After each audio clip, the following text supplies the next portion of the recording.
Assalamualaikum warahmatullahi wabarakatuh. Halo semuanya, pada kesempatan kali ini saya akan membahas tentang dampak sosial informatika. Di era modern ini, kita hampir tidak bisa lepas dari teknologi, mulai dari belajar, bekerja, bermain, bahkan berkomunikasi. Karena itu, sangat penting bagi kita memahami bagaimana informatika mempengaruhi kehidupan sosial kita. Yuk kita mulai pembahasannya. Sebelum itu, saya akan menjelaskan apa itu informatika. Jadi, informatika adalah ilmu yang mempelajari bagaimana data dan informasi dikumpulkan, diproses, disimpan, dan dimanfaatkan menggunakan teknologi.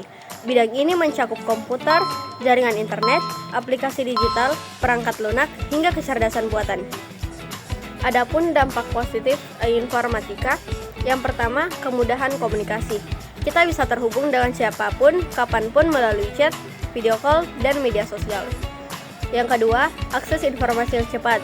Informasi dapat dicari dalam hitungan detik melalui internet. Pengetahuan menjadi lebih mudah diakses oleh masyarakat. Yang ketiga, mendukung pendidikan dan pembelajaran. Banyak platform belajar seperti Google Classroom, Ruang Guru, dan YouTube Edu membantu siswa memahami materi lebih mudah. Dan yang terakhir, pelayanan publik lebih efisien.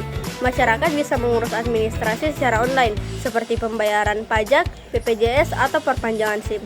Adapun dampak negatif, yang pertama, penyebaran hoaks. Informasi palsu sangat cepat menyebar, terutama di media sosial. Hoaks bisa membuat masyarakat panik dan salah mengambil keputusan. Yang kedua, kecanduan gadget. Banyak orang menghabiskan waktu berjam-jam untuk bermain game atau media sosial, sehingga mereka mengurangi produktivitas dan waktu belajar. Dan yang ketiga, kejahatan cyber. Seperti kasus peretasan, pencurian data pribadi, penipuan online semakin meningkat. Dan yang keempat, menurunnya interaksi sosial. Banyak orang yang lebih asik dengan smartphone dibanding berinteraksi langsung, yang dapat menurunkan kemampuan komunikasi sosial. Dan yang terakhir ada cyberbullying, yaitu perundungan di internet dapat menyebabkan korban mengalami tekanan mental dan trauma.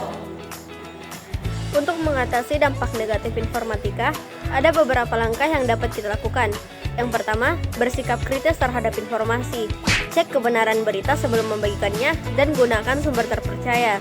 Dan yang kedua, mengatur waktu penggunaan gadget. Menentukan batas waktu harian agar kita tidak kecanduan gadget. Dan yang ketiga, menjaga keamanan digital. Menggunakan password yang kuat, aktifkan verifikasi 2 langkah, dan jangan sembarang klik link yang tidak dikenal. Dan yang keempat, menunjukkan etika digital. Berkomunikasilah dengan sopan, jangan membuli, dan hargai privasi orang lain. Dan yang terakhir, menggunakan teknologi untuk hal positif.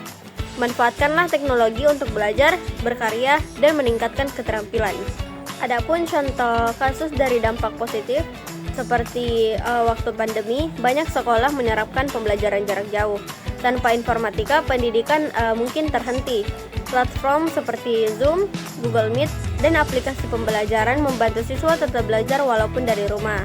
Adapun contoh kasus dari dampak negatif, di Indonesia pernah viral kasus penyebaran hoaks tentang vaksin COVID-19 yang mengatakan bahwa vaksin itu berbahaya.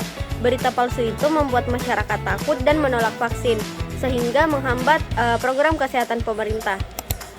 Itulah penjelasan saya mengenai dampak sosial informatika, mulai dari pengertian, dampak positif dan negatif, solusi, hingga contoh kasus nyata. Semoga setelah ini kita bisa menggunakan teknologi secara cerdas, aman, dan bertanggung jawab. Wassalamualaikum warahmatullahi wabarakatuh. Terima kasih sudah menyaksikan. Dah.